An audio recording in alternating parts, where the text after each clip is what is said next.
Gusti. Lah iki Bagong lho iki. Nggih. Walah dalah menungso ora tatanan. Lah kok dadi kowe mapan nang Taman Negara Ngastina iki karepmu piye? Ajeng dadi manten. Lho. Dadi manten karo sapa? Niki lho. Kowe ora edan lho. Kowe ora edan. Mumpung Baladewa isih durung muntap. Mumpung Baladewa durung nesu. Ayo bali. Bali ning wis mamu kono. Bali ning omahmu kowe aja gawe geger Negara Ngastina. Yen kowe ora bali aja kelakon tak gretel nenggolo pecah dasmu kowe. Terus pundi ya Mas Batobat kula ajre. Kowe lunga sik ana. Kowe lunga sik. Mergo iki piyai siji iki nek omong getak-getak engko ndak bergetar hatimu. Nggih. Wis makan dawuh kula wonten wingking. Heeh, gawe kopi. Inggih. Ora dicempluki cecak lho. Mboten. Mau gawe ana cecake. Ini ya tetep tak pangan. Tau mbak ya cah gleleng gaweane bojo. Ndak dikira ora ngurmati. Ora sakokean gunem. Kowe bali. Kowe tumindak ora prayoga. Kowe nyolong Yayi Ratu Banawati nggih Bang Yayi Ratu Banawati. Kowe mirang-mirangke wong Astina. Kowe ngono rek pasurunan Kyai Prabu Duryudana kok bakal lawas urip. Ayo kowe bali yo. Ora bali aku mentol karo kowe. Sik to Mas. Aku ya dina wektu tak omong. Ora mengko ora ngerti nasibe Begawan Durna. Kon gawe kaya Durna. Lho, Durna tak apake? Bisu. Kowe gelem kok? Ana Baladewa kok. Bejah. Cici pitu. Mudah. Nah, muni cici pitu tok ayo nek ana. Kula wis kebacut tresna karo Dewi Banawati ora iso kula kon lunga. Kula gelem lunga ning Watanana sing iso nguncatke nyawane Bagong. Piye? Kepiye? Kowe muni piye kowe? Kowe muni piye? Sing iso nguncatke nyawane Bagong. Wah, dalah. Ora minggat ngarepaning Baladewa. Gretel nenggolo jeblok wetemu. Weh, lah sepatane lepah kowe. Aduh, Mas.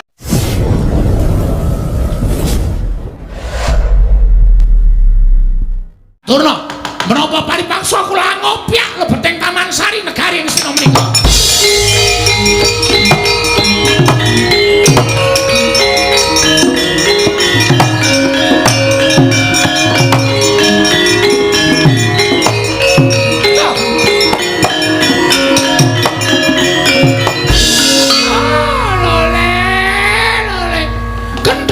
Gembar manyar-manyar duk neng jungkul wana dadi alas-alas dadi wana.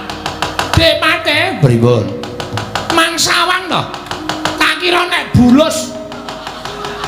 Lah kok jebul sing metungel saka lebeting Patenggan. Lho, menika mboten pangling. Lah keparat pancen manusa ra tatanan.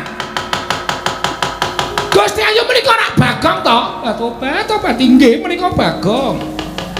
Kamas kok medal. Angel ditokke yang metu dhewe. Ngene nggih penemban Durna. Kula pun Bagong. Lho, Bagong kok nang kene? Nggih pun setengah sasi. Lho. Weh, nek ngono sing ngudut apa-apa kalu. Bagong kuwi. Tobat meniki ya dimenehi asbak ora dibuang sak penake dhewe. Wong sing nyapu ya aku. Ora wong sing ngresiki ya aku to. Inggih, nek ayo dicecek ning nggon asbak kok dibuang sak nggon-nggon balber-balber. Marai konangan lho coba. Oh, le Bagong kowe iki ngapa? Nang kene kowe iki ngapa? Ngenyon ngapunten arang ya. Kula menika niatipun kepengin resik taman Kadilengleng Taman Sari Negari Ngastina. Ning kula niku mboten entuk wangsul kali Dewi Banawati. Lho. Ing atase kowe drajating ponakan kok ora entuk bali iki sebabe apa? Mboten ngerti, mang takon kali sing kawogan. Ning sadurunge sampean takon ampun kaget lho. Ampun kaget. Mengke sampean kaget mergo perkara niki ora perkara sepele. Perkara sing gedhe ning nyatane pun diantepi. Nuwun sewu Gusti Ayu kok bakal mboten pikantuk kondur menika wangsul dateng wismanipun menika sebabipun napa? Tobat kula nuwun sewu Paman. Kula sampun kebanjur tresna yang Bagong. Ora krungu mesti. Ketara ora kaget. Terus pundi kersanipun? Kula kok mboten matosa mireng radi sorang ngene paring pangandikan. Tobat. Kula menika sampun kebacut tresna kalian Bagong. Lho, lah ngandel ora. Piye Kakang Durna? Sampeyan mboten krungu? Mboten. Gusti Ayu Dewi Banowati kok ngendikake nek tresna karo Bagong? Iyeng yen Bagong mesti meguru kowe. Kowe mesti nggawa dukun kowe ya. Kowe mengkong kaya ngono kok nganti ditresnani dening Gusti Ayu Banowati iki mesti kowe nggawa guna-guna. Kowe menungso ratata Bagong. Nyun ngapunten wis dadi tekad sebaya mukti sebaya mati. Panjenengan menika garwanipun anak Prabu Duryudana. Tobat kula ngertos menawi kula menika garwanipun Sinum Prabu Ngastina. Nek digampang-gampangno nek ora tresna piye coba? Apa tresna kok dipaksa? Wong bebrayan dadi siji nek ora tresna salah siji ya wis. Monggo nyatanipun sasampunipun Bagong mapan mriki menika kula nuwun sewu kula tresna kaliyan Bagong. Maaf ya, Dur. Bos. Ayo nuwun sewu Kanang arep ala dikaya ngapa ki nek wong kewahyon. Lho, putri cantik jelita kaya ngene wae kemintil-kintil karo Bagong. Ngono. Apa? Kemintil-kintil. Maksudnya apa ya jenenge? Templek karo aku lah. Nek carane Dara iki templek. Mula wis ora usah dadak piye-piye. Sampeyan saiki bali. Nek perlu Sinum Prabu Duryudana mangaturi priksa. Nek teng mriki pun wonten maling sing iso ngewat marang Dewi Banowati, sing bakal mulyake Dewi Banowati. Ora lole-lole. Iki serius. Loh, nek kowe dadi maling ana negara Astina, aku wajib nyekel karo kowe. Aku wajib bondo tanganmu ngrincung sing maleboke pakunjaran. Yen perlu kan nampa pasiksan, mergo kowe wani ngewat marang Putri Nalendra, garwane Nalendra Ngastina. Bagong kowe dibondo bakal dihukum picis ana ing alun-alun negara Ngastina. Kamas. Tobat mbok yo jumeneng wani ngono lho. Ngayomi karo Piyai Putri kok ming begogok kaya ngono kuwi lho. Kasatriyane nendi? Kewane nendi coba? Mbok yo jumeneng wani. Jojo muntap lir kretap duka yayasinipe. Lah ngono lho. Netra kocak mundar andir. Terus bathukku gatel kukurke inggih. Lole lah kok gelem ngukurke tenan to Dik Patih. Tulung bathukku gatel. Mangkukur dhewe. Piye orang gleleng? Iki bukti bahwa cinta kita sudah menyatu.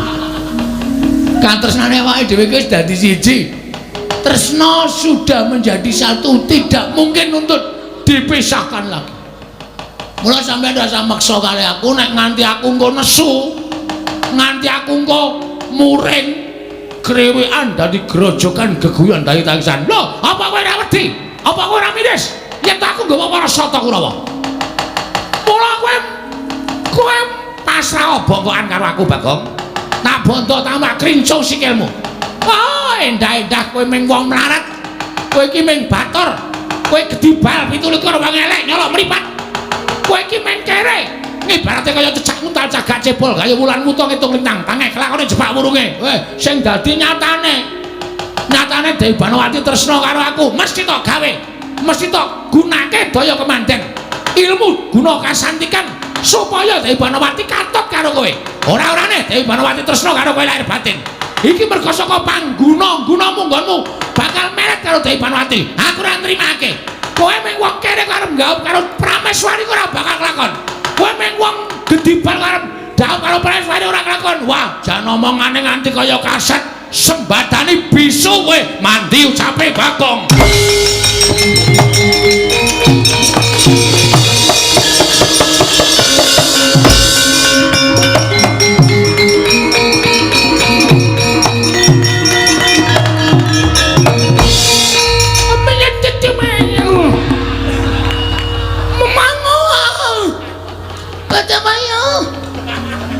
Gegede bala citu.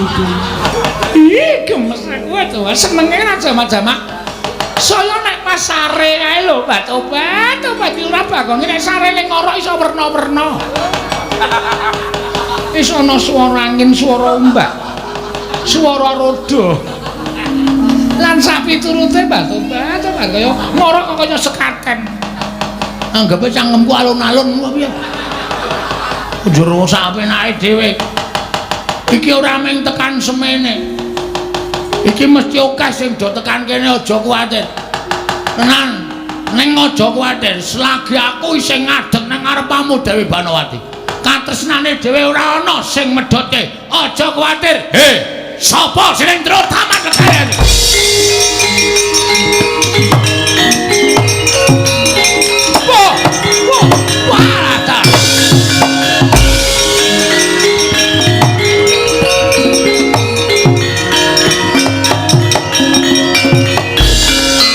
Kose.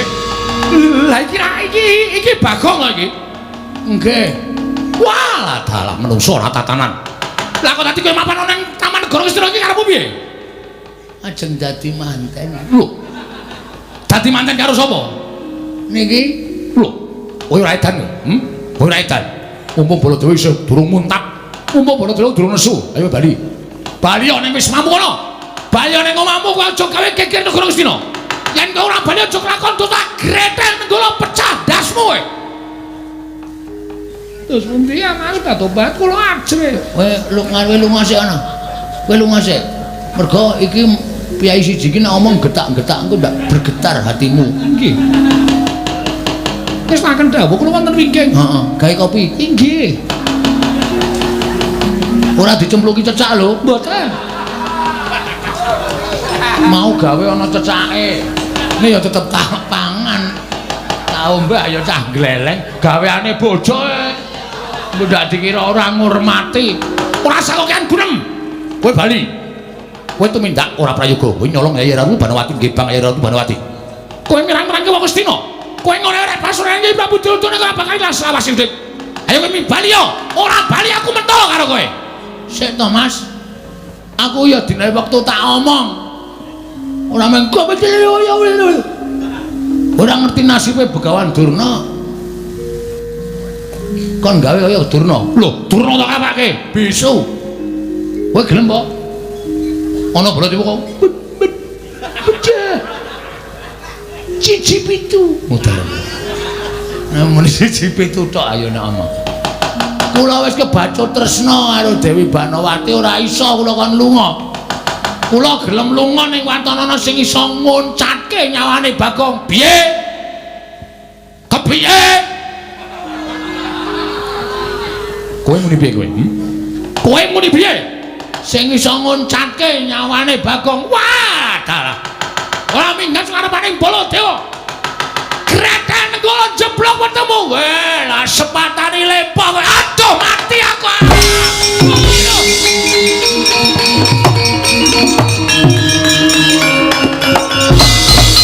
Aduh, waduh mati aku iki. Iki dayane kowe. Lah kok sikilku kaya ora ndek kekuatan mlumpruk, kaya ora ndek otot bebayu, ora ndek otot balung, ora iso tak obahke iki piye, Bagong? Ah, wis. Goleki kursi roda ye. Kok jaitan kowe? Aku dibalekke. Balekke nang ndi lho nyilih rung rampung kok kon balekke. Mbok ya sing apik nek ngomong iki, Bagong, aja edan. Bagong, aja edan. Kowe iki salah, kowe iki kleru. Kowe aja tumindak kaya ngono kuwi. wis pokoke sapa wae sing mepalangi karepe Bagong, rawe-rawe rantas malang-malang bakal tak putung. Aku ora mawas sapa wae. Aja kok Semar, Petro, Gareng tekan kene tetep aku arep garwa Dewi Banowati. Wis dadi niatku kok. Tur dasare Dewi Banowati wis tresna karo aku, wis ora bakal iso diogreh-ogreh.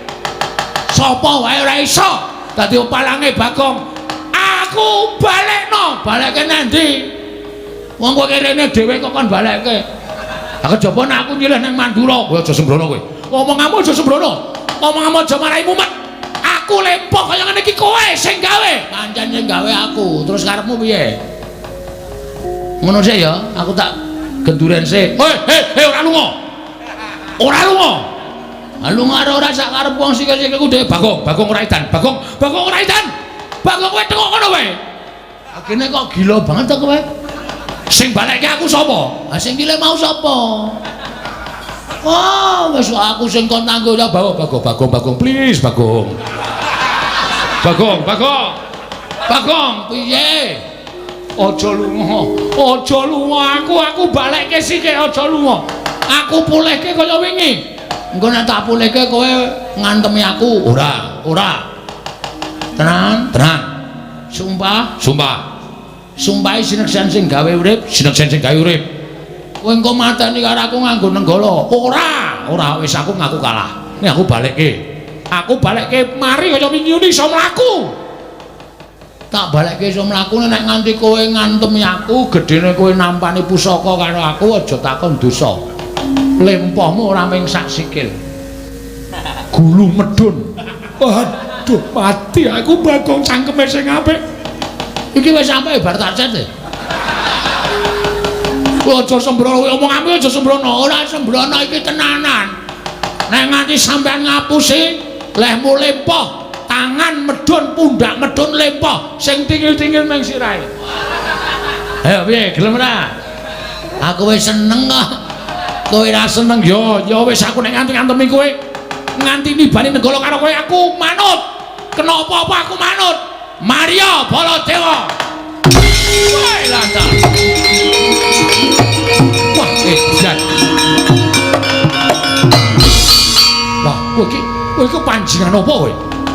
Kok ampuh men ngucap kasembadan. Wah, dalah wis rasa kok kan rame ndang lunga.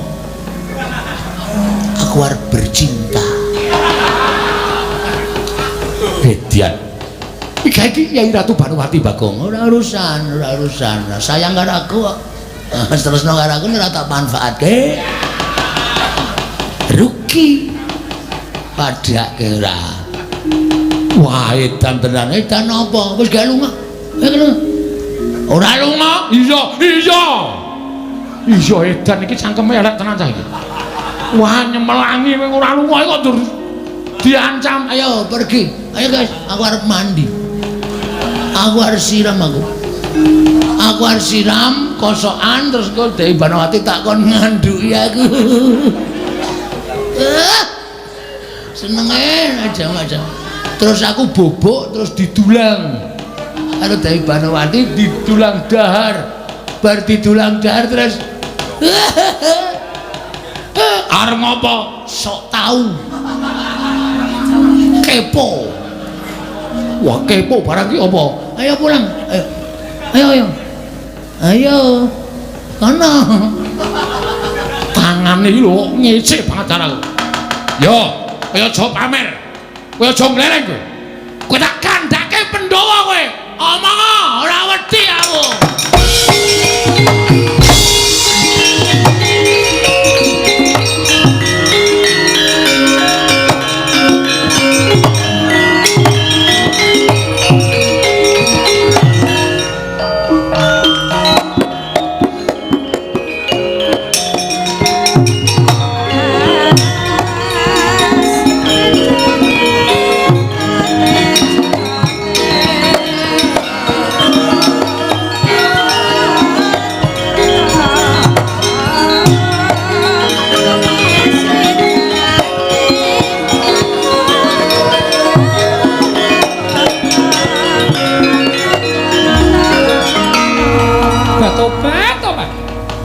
Mboten graita babar pisan bilih panjenenganipun Kang Mas Bagong saged ngrampungi perkawis. Kula menika gumun lho. Panjenengan kok lakon saged kados mekaten menika dayanipun menapa? Aku dhewe ya ora ngerti ning sing penting rak berarti iki wis iso dibedhek. Nek pancen perjodohanmu karo aku kuwi pancen wis diayomi karo sing gawe urip ketitik. Sak ucapku mandi, sak ucapku kasembadan. Wis Banowati. Mula Kang Saka kuwi kok ora kowe ora bakal pikir ringa-ringa. Inggih. Ya, inggih. Aku saya sumuk inggih kersanipun godhogna wedang. Badhe kangge menapa? Siram batu-batu, Pak. Ngestina menika sampun wonten toya ingkang mabenter. Kari ngencurke? Inggih. Asik. Nek aku dempenge kepanasan iki. Pol tak panaske tak nggo ngrujuk sirah nglotho ndasku. Batu-batu Pak ora nganggo toya adem dicampur ben supaya anget. Ayo cah desa ora ngerti. Monggo kula dheraken dhar menapa-menapa. Ya martabake wis teko. Sampun. Ya jar bebarengan karo ngrungok-ngrungokke apa santai pokoke engko lelakon selanjutnya mung kari nglakoni. Pokoke ora usah kuwatir kowe karo aku tetep siap. Inggih ngestaken dawuh. Ya mlebu mburi. Monggo kula dheraken. Gandeng. Nggih.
mati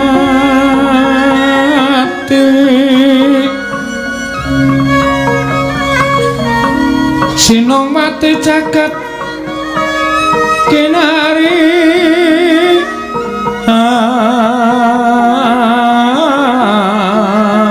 among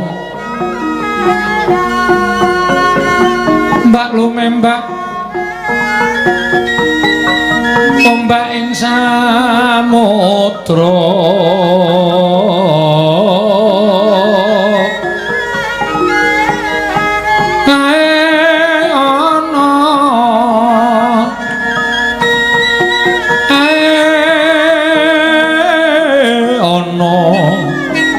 bale lumut ambraganggeng awita denceng dencengan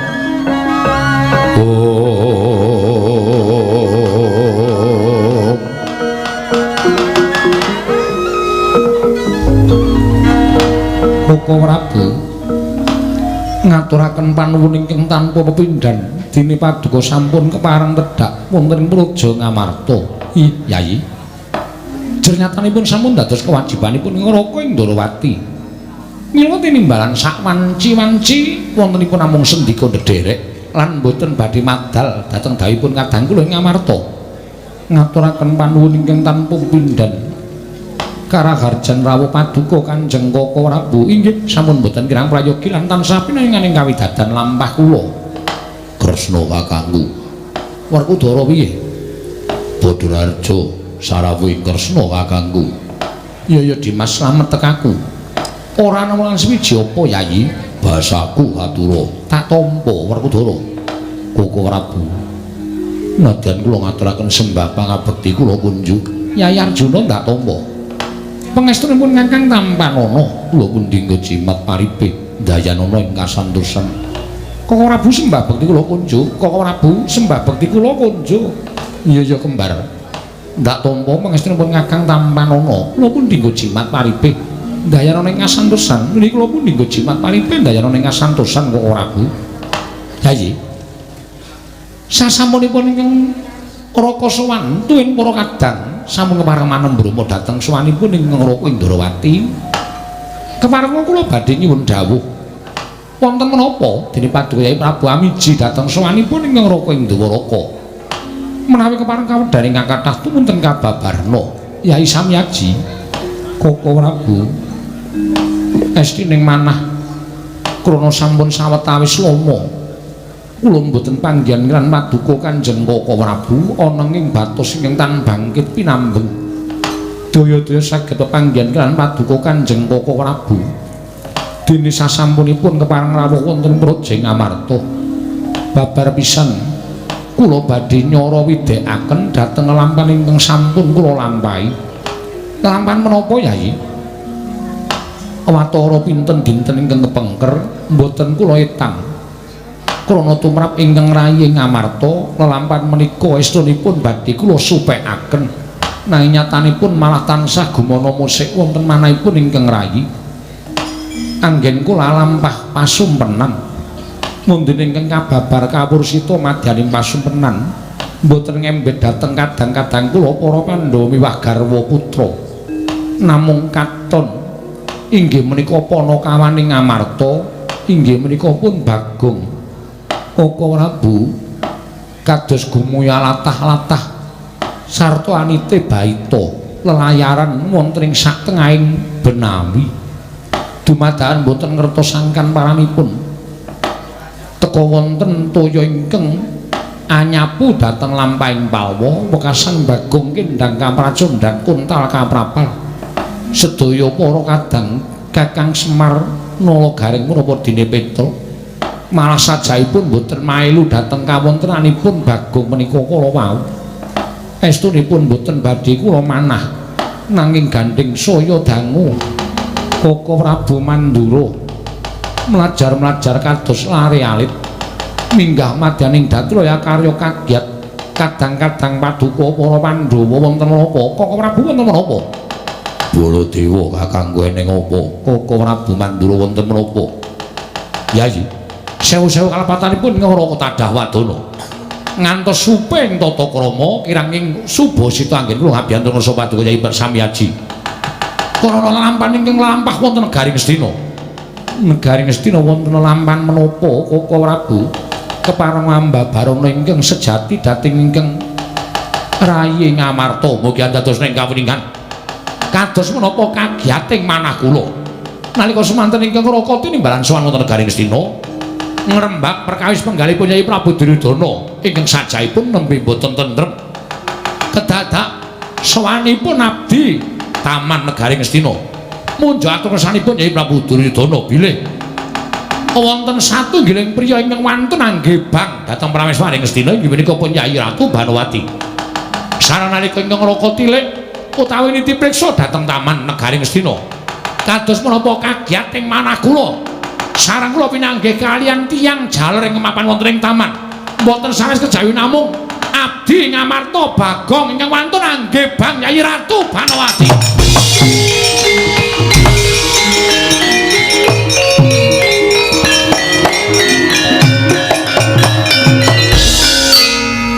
Werkudara, Janaka klepat tanpa pamit. Wah, ngerti sing dibeda. Ya Banowati tanpa taliwara. Koko Prabu nggih. Menapa Koko Prabu sampun prisa piyambak sampun ngantos paduka Kanjeng Koko Prabu menika wadul dhateng Nyai Prabu Darmaji namung pawarta nang nyatanipun boten kababar dados kasunyatan Kresna. Kowe aja micake wong tuwa. Aku adu arep dhewe karo Bagong. Malah sajake Bagong mentas meguru anyar. Dheweke digdaya sekti kalintang jayane perang. Lagi wae arep tak wenehi pengajaran. Arep tak bondo tanya tak krincung sikile. Bagong nyedake aku lempo. Aku ya lempo tenan. Lho. Lah kok kados mekaten kegiatanipun Bagong. Lho, nyatane ngono. Nang ngaten kok Prabu. Delarana kula nyuwun pamit kula badhe nitik dhateng Bagong menika kados pundi kawontenanipun. Namung kepareng ngono kula badhe idi panilah mbujung dhateng Mun Arjuna. Mangke mindhak Janaka menika tumindak ingkang kirang prayogi. Inggih Nyai Bagong saestu nanging menawi nuwun sewu menika wau saes Bagong lak kriwikan dadi grojokan geguyon dadi tangisan.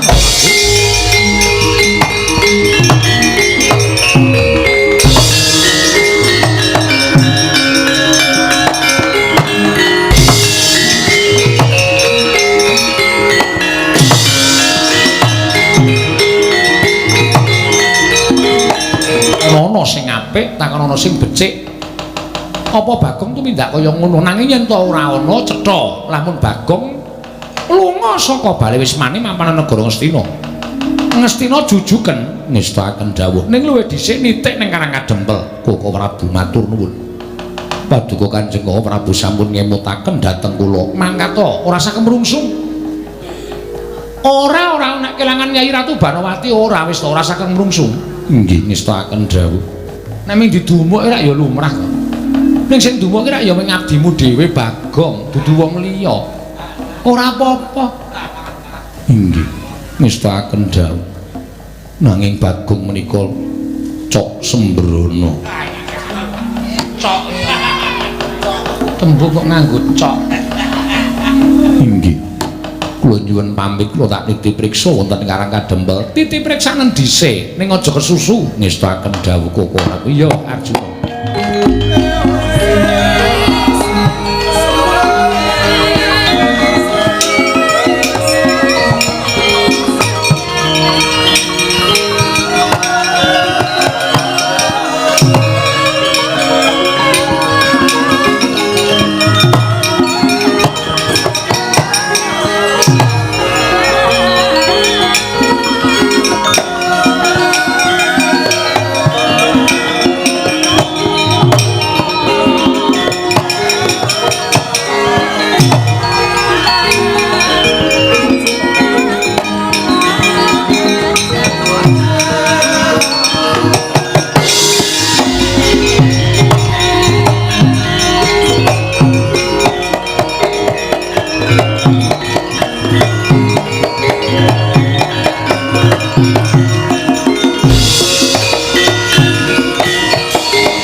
Lah kok ora kaya adat sabene. Anakku ledo gegojekan. Biasane sok randa sawetara. Lah kok iki ming sak nyukan wis sowan ngersaning bapak. Sing siji ora lahir batin apa lek gojek. Sapa?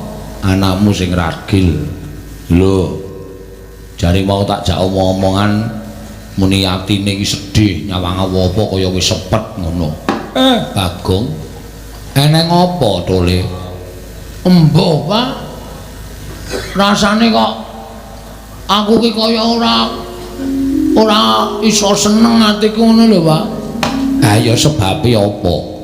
Apa padu karo bojomu? Rak, aku ki sakinah mawaddah warahmah. Waduh, bayane ora.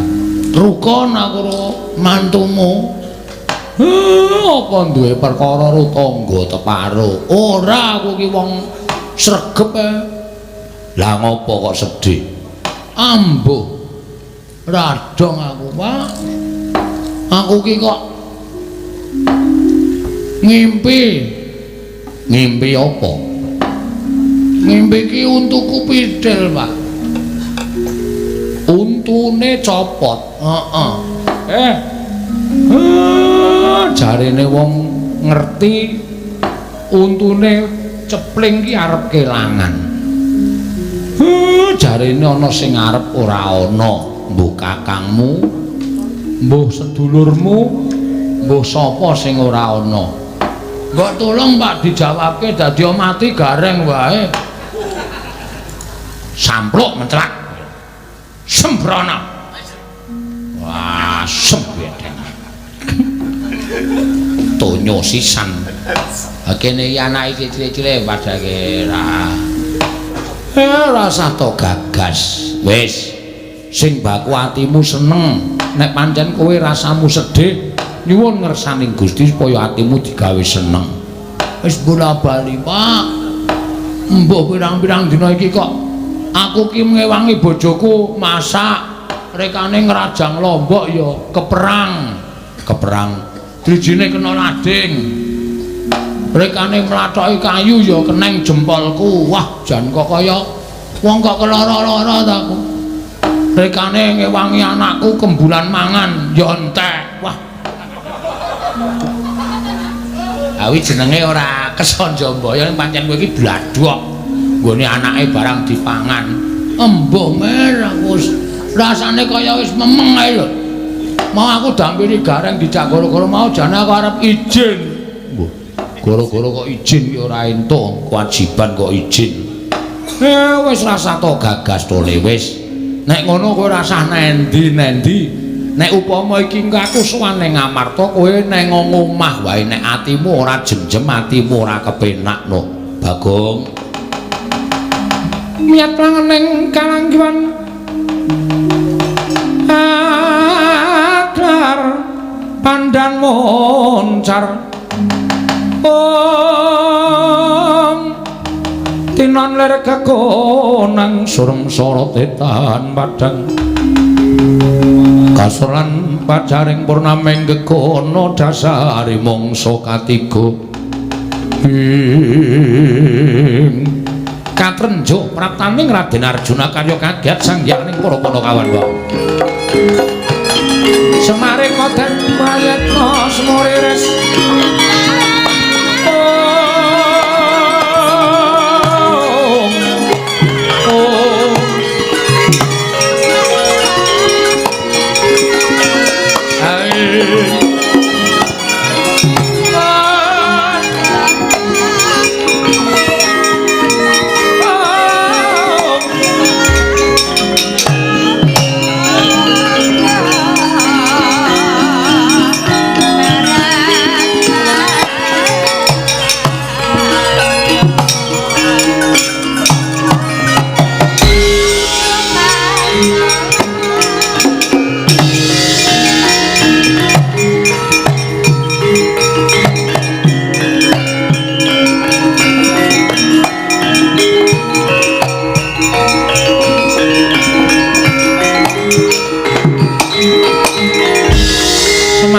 Raden Prayitna semurire seko balik titiyani gandayani trisanya purnama sasi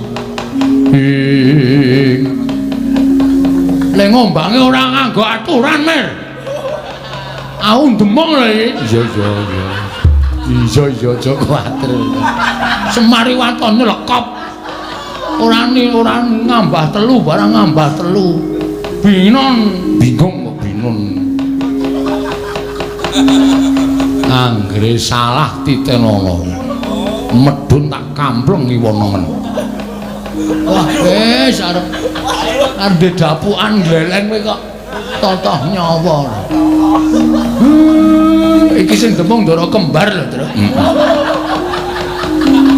nek kula karo nekuli iya wis kuwatir ora obo sasake lho Mar ora ngerti-ngerti mangu apa sih manyura tratapan aku wis tuku iki wong cah pinter kok paketan wae lho iki Mar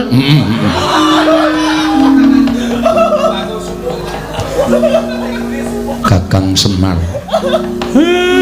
wilujeng den rawuhipun iya nering sambikala bekti kula ndara nala garing tak tampa bekti kula Gus nala garing tak Petro tak tampa kok nala garing kabeh ayo sing ketok aku ayo ora-orane madake bekti kula ndara Bagong tak tampa enten apa rawuh kok Pasuryane ora kaya adat sabene enten apa ndara kowe ngandel ora gawe tratapan dodo kamu ki ora sero-sero aku wis arep nabuh kapok ora we senengane kok nek kleru rasane lho Mir ora enten apa Gus Kakang Semar kula aku butuh karo anakmu Bagong enten apa ngandel ora tanda-tanda iki lha aku sedih iki Tru lha ngopo kok Ndara Janaka kok butuh karo aku omongan aku ora ndedhe Ndara Janaka ora golek utangan ya Ndara Janaka kok utang kowe iki njur wah kowe iki nguyahi segara wis asil ya wis butuh karo kowe iki mbok menawa dijak omong-omongan apa to apa ngono lho wis maju kono Bagong terus Bapak darahmu butuh karo kowe maju kene Bagong enggak ngestaken dan mikunjang ganjing langit kelap-kelapaton lir kincanging risang mawe gandrung Bagong nun kowe tak takoni wangsulan sing jujur kula niku wong ora tau gara Ndara napa sing kula aturke niku jumbuh kaliyan ati kula ati lan lati makarti iya kowe iki mau saka ngendi lho gara-gara sadurunge gara-gara dandan cara Bagong kula mboten teng pundi-pundi kula medal ya mung gara-gara niki Bagong nun nek kowe ora jujur aja takon dosa aku ora bakal wegah midana karo kowe sik to masalahe niku napa ngerti ora ha ora Koko Prabu Mandura rawuh ning Praja Ngamarta paring dawuh yen to kowe wani nggibang Kakang Mbok Banowati ayo ngaku apa ora waduh iki terus sing mari aku sedih ora gongku kok kelakuanmu kok kaya ngono to tak modasmu lho kowe ngerti to aku ki nang omah terus aku ora lunga nang dindi lah kok wani kowe nggibang Ndara Banowati truk ora memperkeruh suasana to wo berarti kowe lunga nggawa tas kae to Gong tas go ngembleki ndasmu ya kowe ya ngono kira iki malah mempersulit keadaan den kula ora teng pundi-pundi anak kula kok nggibang Ndara Banowati niku anak kula niku paitane napa omah ming kari kompor tok Nggih Bang Ndara Banowati niku terus paitan napa Den? Ampun percaya karo ngendikane wong. Ning diteliti kula niku mboten pripun-pripun Ndara.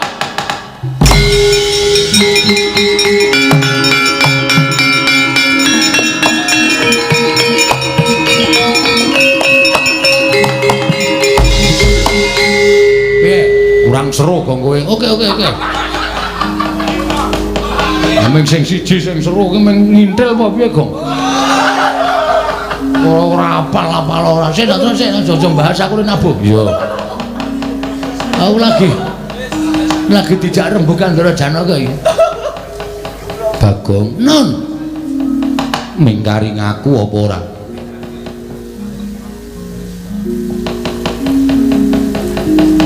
Mingkari ngaku apa ora? Estu kula mboten pripun-pripun Ndara. Yakin sumpah nek nganti kula niku ngapusi kali Ndara, lah mbok kula manut dinapak malah dolanan drei. Iki pusaka aja sakenake dhewe. Nek kowe ora ngaku tak longgo warung madukmu jebol. Truk, ajajake ning warung. Wo. Kowe krungu apa? Tak longgo warung wadukmu. Entekno aku sing bayari ngono. Gong, iki dalam bahaya ora lucu sik to? Iya. Dalam bahaya kok isih gecul ora sampe enake dhewe. Kowe iki didepi keris ngono kuwi. Nek Ndara Janaka nesu tenan, kowe dinyunyuk keris kuwi modar le. Kok longgo warung. Ngosongane kok nek warung tenan aku kandhani, Gong. Truk, iki kondisine genteng lho, Truk. Ora glece sampe enake dhewe. Ndara Janaka wis nggawa pusakane nganti aku disuduk mati tenan aku. Aku piye, Pak? Mlayu wae men slamet.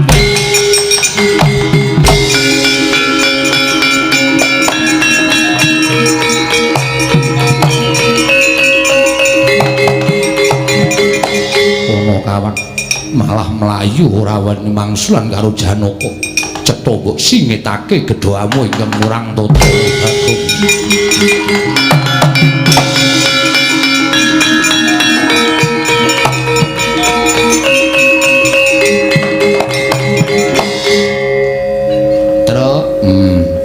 Nek cara mulih nabuh kaya ngono kuwi kowe gampang kesel.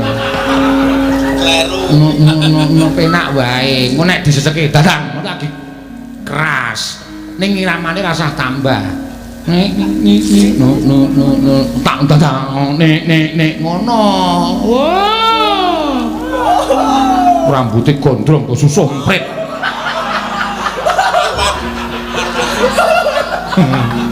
Langgu mikir. Konjur apa-apa Ardiyaya aku pitil tanganmu nek carane kaya ngono kuwi. Ha iya ya. Alem. Yo Semar nesu kae. Awak dhewe ngomong tanpa topik dalam pewayangan. Semar nesu. Ah Bagong nasibe piye? Wis bapak kae wae ditutik yo.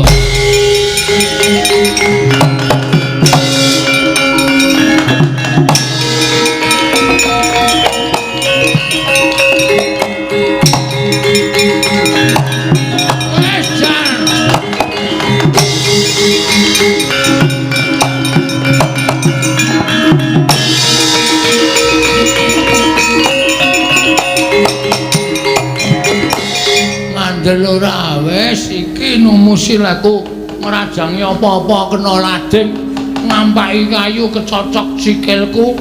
Aku meng arep diarani nggih Bang Banowati. Anjo aku ki posisine sebagai apa wis coba. Nek aku ki satriya, nek aku ki paling ora ya sing duwe pangkat, duwe derajat ngono wangun. Ha meng kere kaya aku kok nyenengi Banowati. Monggo kana Prameswari cecak nguntal cagak cebol gayo wulan puta ngitung lintang. Kok Ndara Janaka kok tanpa ndek pikiran kaya ngono lho. Monggo Ndara Janaka iki nek wis nesu tenan ngasta tespen ngono kae. Mesti wong ki pateni tenan wis ora iso dindakake tenan. Cipate Ndara Janaka panjang kaya ngono. Wis jan ngrekoso uripku iki. Aku ndelek ya mesti kecekel wis aku nek ora golek cara supaya ora kecekel Ndara Janaka modar tenan aku.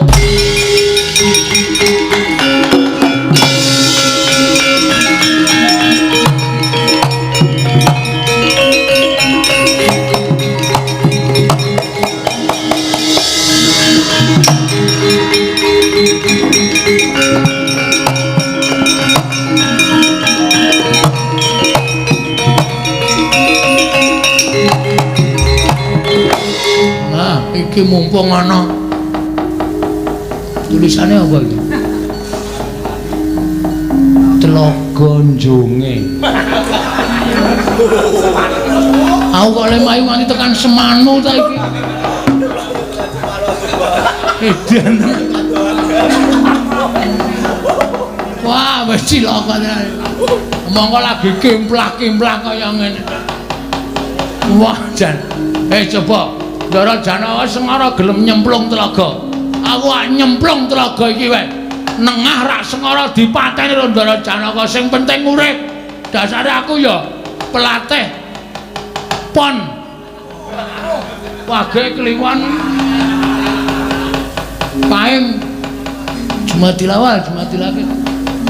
Nek ora ngono ora rampung-rampung ki aku ndak tak nyemplung terus mbecang. Mbecang mesti ora ngerti. Mbecang ki ora nganti klelep ngono ning sikile mancal-mancal nggi ngono ki jenenge mbecang. Oh ya iso nek gaya dada. Renang ki paling tak senengi gaya dada kok. Anggere wis cek ngono. Mengkari sikile ngene-ngene wis beres tetok kemambang ya. Nyemplung ah.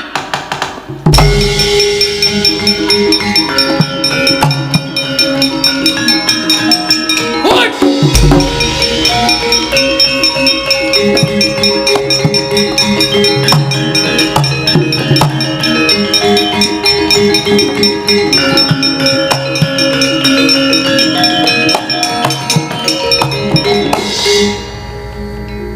Tinimbangane kowe tekaning pati mergo saka tangane Janaka. Kowe golek dalaning pati Bagong Syukur. Muga-muga nyawamu ditampa karo sing gawe jagat diapara. Keluputanmu nggon wis duwe gedhoan wani bakal ngewat kelawan Kakang Mbok Ayu Banowati.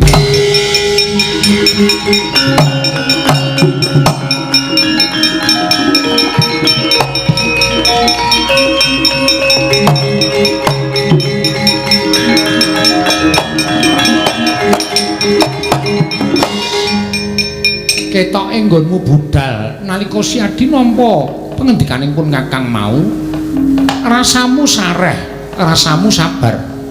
Nanging bareng karo Bagong lah kok mubal babaling kanepsonmu. Mekasan kowe ngliga pusaka. Bagong mbok agar-agar tok pateni itu muni Bagong nyemplung ana ing telenging tlaga ing kegedene semene. Arjuna wonten paring adawu. Aku rak wis matur karo Siadi to, aku wis kandha karo sira Yayi. Siji niti priksa Karang Kadempel, loro niti priksa Ngastina. Kuwi kudu dititi priksa kabeh. Yen kabeh mau pancen wis cetha, nindakno swiji-wiji ing datang tilaring pamitung. Nanging lha kok jebul Siadi dikuasani marang hawa nepsu.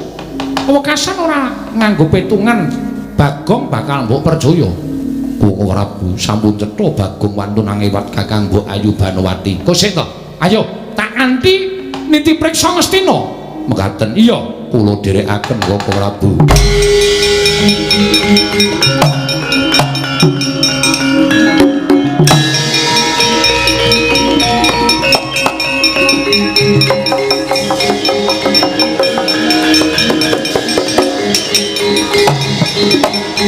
Kita aja kaget.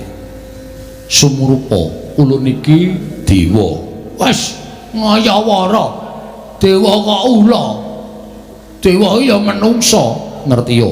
Dewa kuwi dumadi saka pirang-pirang titahing Bathara. Ana ing asipat menungsa, ana ing asipat satawana, ana ing asipat beriberan, ana ing asipat Burontaya. Lan uga ana ing asipat wujuding satu wujud naga kaya ulun. Wah, anggih nyuwun pangapunten. Panjenengan sinten Bu Ulun? Ulun Sang Hyang Baruna, dewaning ya kuwi buron ana ing samudra. Oh, dewaning iwak. Iya. Piye kabare Bambang Tawes? Kok malah takon Bambang Tawes? Jare sampean dewaning iwak mesti kenal karo iwak-iwak. Joko Menjari iki sesuk bakal dadi korban Joko Menjari iki. karo Agus Lele. Bagong Wonten dawuh ngerti yo. Dina iki ulun nyaut kelawan jeneng kita, marga kita nembe kesusahan. Nggih. Ora ngerti kenthang ki muling lelakon pojok pleret ing kanan kok dikira nggih Bang Dewi Banowati apa ora saru. Kula niku le iso rabi kali bojo kula merga bojo kula tak ancam. Nek ora gelem tak jotosi. Maka bojo kula niki seleleke menungsa. Aku dadi ngewat Ndara Banowati iki terus godho kula napa? Bagong pancen sejatine kaya mengkono lakone. Lan ngerti yo, ana titahing Bathara ingkang mimba kelawan jeneng kita sarta angewat Dewi Banowati. Kowe lah keparat e. Lah terus niki kudu pripun? Mula kita bakal ulun dandani. Sawise ulun dandani, kita mentaso saka ing Bengawan Gedhe iki ana ing jagat. Mengko ana ratu ingkang bakal nyuwun tulung kelawan jeneng kita. Tulungono kita bisa adu arep kelawan Bagong kang mapan ning negara Ngastina. Estu napa? Iya Bagong. Pamedare Jaka Lodang pranyata sas mita gaib gumalare dadi jangka sapa wae kang ngrantu antuk pitutuh yakti marti keng gesang rahayu yuwana tanes kala tan mingerke plating widi Pegat